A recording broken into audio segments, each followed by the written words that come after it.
Hey, this is the Amateur Logician from amateurlogician.com. I sincerely hope you're doing well. We're going to, in this video, apply logic to economics. We're going to use pure logic, so to speak, to build economic theory from the bottom up, and that's with praxeology, which is the study or logic of purposeful human choice, of conscious decision-making of human action. We're also going to consider a famous logical puzzle, so to speak, or economic puzzle known as Buridan's ass, where we have a perfectly rational donkey. There are two bales of hay, perfectly identical. What does this perfectly rational donkey do? And we'll cover that in a few minutes. We'll work our way to that. We are utilizing the excellent textbook by Dr. David Gordon, An Introduction to Economic Reasoning. I highly recommend it. It's about applying logic to economics, building economics, using an axiomatic deductive approach, using the tools of logic. It's very philosophical in its approach. There's a lot of arguments, counter-arguments, replies, rebuttals. So it's a good way to refine your logical, critical thinking skills, because you have to actively apply them in this book, because there are many philosophical questions. So you will learn good economics, so to speak, in this book, but you will also learn good logic implicitly, if you will. So we're going to start with the highest valued goal. We're in chapter 3, which is on action and preference, which continues from chapter 2. And we're going to self-reflect upon what it means to be a human actor, to consciously choose things, to have goals and apply means to attempt to obtain those goals. Now, when man acts, he chooses things and forgoes things. He picks what he values highest among the alternatives. For example, let's say I have exactly 5 gallons of water. And for the sake of argument, we're just going to consider these in terms of gallon units, discrete gallon units, so to speak. Now, what am I going to do with this water? I'm not going to apply those 5 gallons to my least valued goals or ends, okay? So I might have 100 different uses with this water, but I'm not going to pick my least valued thing or things to do. I'm going to pick my most valued goals. For example, drinking the water, maybe bathing with the water, maybe watering my flowers or whatnot. So this is just something we can internally reflect upon.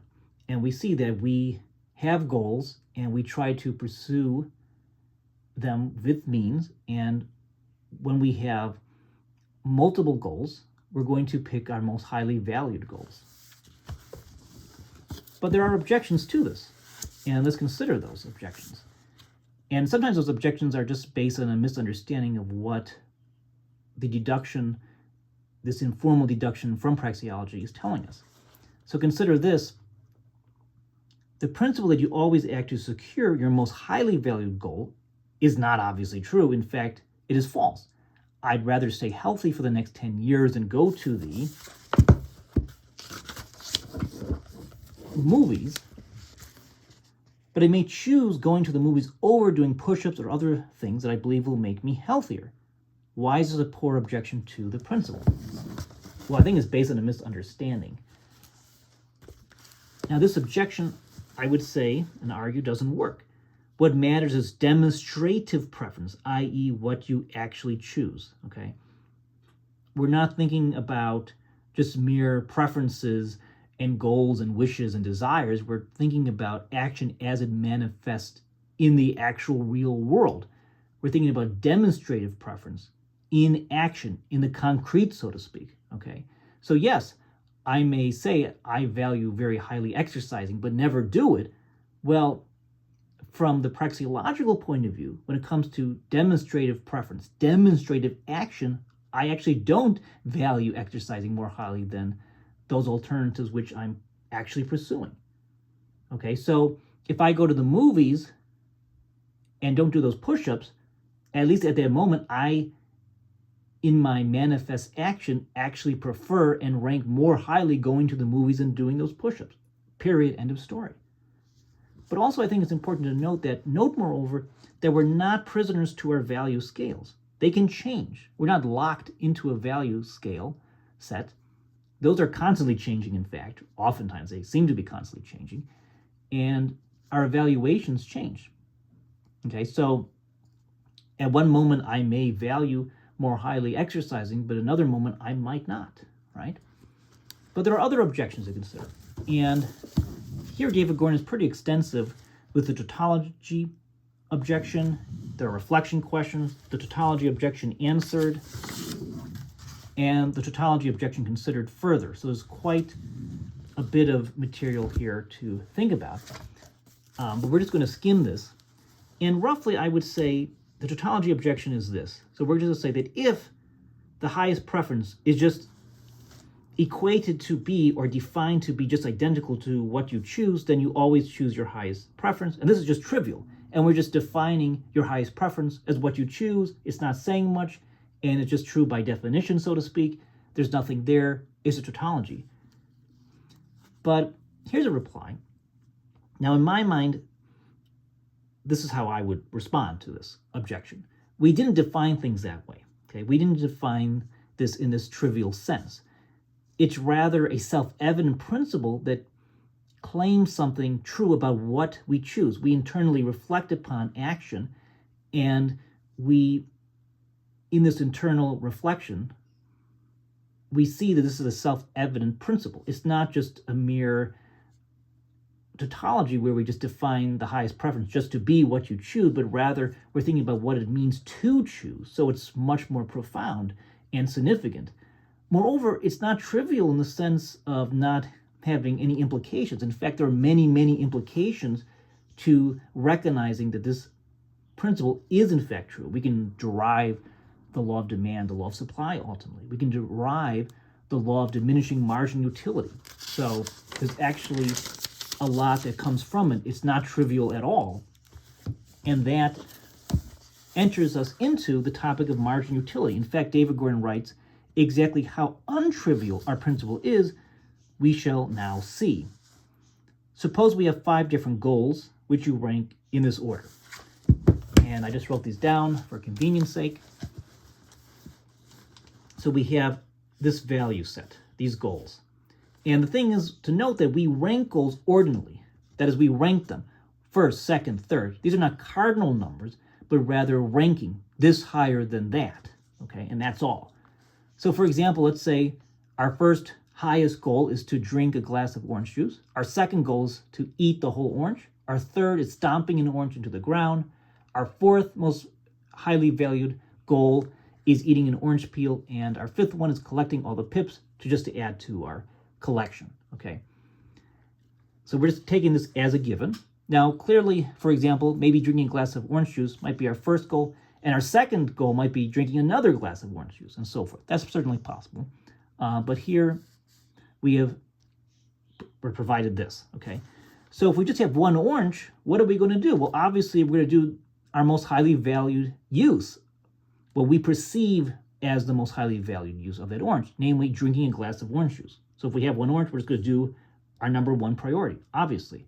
Again, this is demonstrative preference. It's actually action that's being done, so to speak, okay? If we have 2 oranges, then we'll just do 1 and 2. If we have 5, we'll do all 5 of those goals. Pretty obvious. But if we have 5 oranges, but 1 is stolen, then we'll give up doing number 5. In other words, we'll give up the least valued use, okay? So if 1 is stolen, we're definitely not going to give up our first most highly ranked goal, right? Okay, so we'll just give up our 5th. And that has a lot of implications. So, for instance, as we shall see, especially as we continue with this textbook, as the supply increases, other things being equal, the lower you can go on the preference scale. So we see that we have more and more oranges, so we can fulfill more and more goals with the use of that orange, right? Another thing we have to note in terms of jargon, we better understand what a marginal unit is. That's the unit of the good devoted to the value you value least, okay? So if we have 5 oranges, our 5th orange, that's our marginal unit. And if we're thinking about our marginal utility, we're thinking about the end goal, the value we're getting out of that 5th last orange, okay?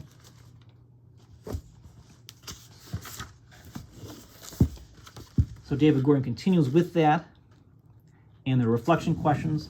And then we get into an interesting topic called the indifference objection, okay? So you might object to our analysis this way. We assume that you could rank all 5 uses of an orange in order from first to fifth. But what if you can't? Suppose, for example, you cannot make up your mind between eating an orange and stomping it into the ground. You're indifferent between these 2 alternatives. Then what will you do with your second orange if you have 2 of them? Your preference scale does not dictate a choice. Let's examine the situation more closely.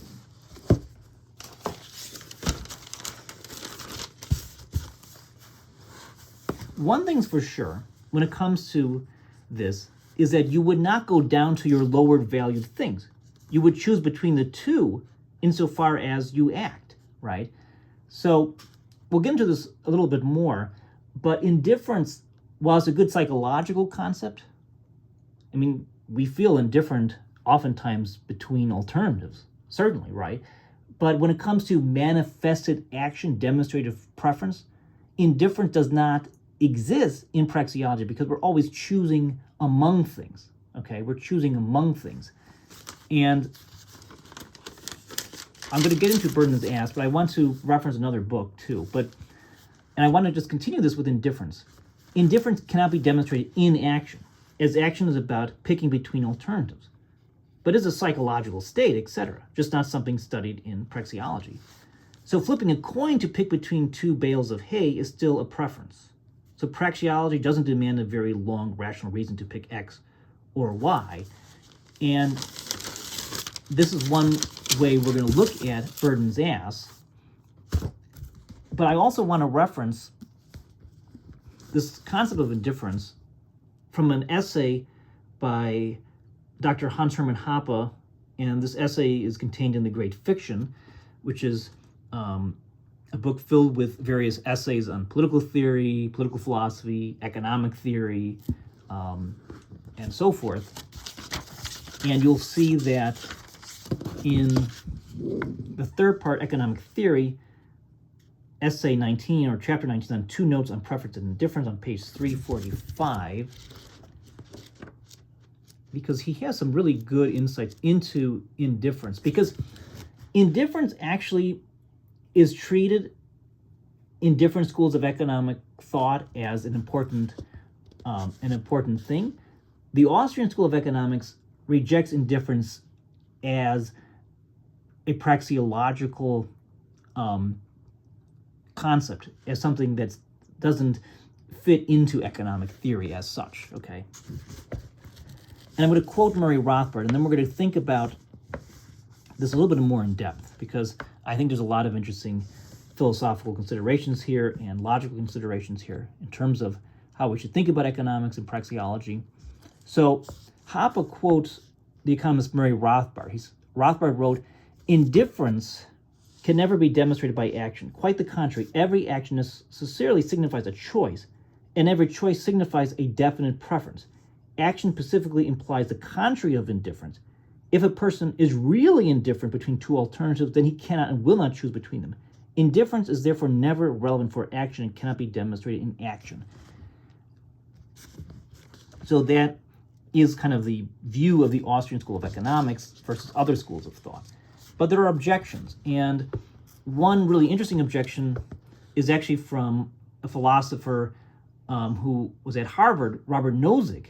And Nozick had a different view. He thought the Austrian School of Economics needs the concept of indifference to even think about a supply of something in terms of a unit of a commodity. And Hoppe quotes Nozick and then replies. So one of the things here I would say is that, again, indifference doesn't exist in praxeology because human action always is about demonstrative preference. But then, if we think about Nozick, what Nozick basically says here is that doesn't the concept of supply imply indifference in regards to its equal units? Now, Hoppe summarizes then, but then finds wanting the economist Walter Block's response to Nozick. A supply becomes dehomogenized the moment of choice with regard to it. But for Hoppe, action, if we're thinking about action, action has an external and internal subjective feature, okay? With the latter being most important, that subjective feature. He gives the example of walking. There's external features that include the foot on which the actor stops walking, okay, on. But that's usually not part of the internal features of the actor's purposeful end. And the implication is that in picking something out of supply, only a unit is preferred, whereas that which is individually, externally, objectively picked is not part of the actions or actor's deliberation and choice. So in that sense, again, that is a response to Nozick, who thought that indifference is a requirement if we're thinking about, equal units of a good, a supply of a good. But this also raises the interesting puzzle of Buridan's ass. And here we have a situation where, again, we have a perfectly rational donkey. There are two bales of hay, perfectly identical. So what does this mean? Well, it seems there's no rational reason to pick one versus the other. After all, they're perfectly identical. So because of this, does this mean the donkey can do nothing and the donkey just dies? Because here are two choices. They're perfectly identical, and the only way I can pick one or the other, or the donkey could pick one or the other, is to say, well, here's a reason that this is the better choice, or seems to be the better choice. But Rothbard replies, I think, in a very easy manner. The alternatives are not just between eating, let's say, the hay A, the bale hay, or eating B. Okay? Because if that's the case, then Buridan's ass is not really rational. We don't have a perfectly rational donkey, because the alternatives include three: don't eat either bale and starve. And the donkey presumably ranks three lower than one or two, so is going to pick one. Maybe it just, again, as I suggested, it's just going to be by flipping a coin, so to speak, okay? But in any case, it will choose. And it doesn't have to be some kind of long rational reason to say, well, this specific one definitely is superior. This bale is superior to that bale. They're identical, okay? But it would indeed be irrational, moreover, to waste time picking if A or B bales is better, right? Just pick one. It could just be by random, and that in of itself, is a good justification. And that's sufficient, okay? And that is sufficient. That is sufficient. So that's the way Rothbard, the economist Murray Rothbard, thought about Buridan's ass. So it's not just going to starve and die. So David Gordon continues on indifference, more on Buridan's ass, and I gave the general layout. Then we get into marginal utility, which we talked a little bit about. We have certain objections, and we have the relevant unit.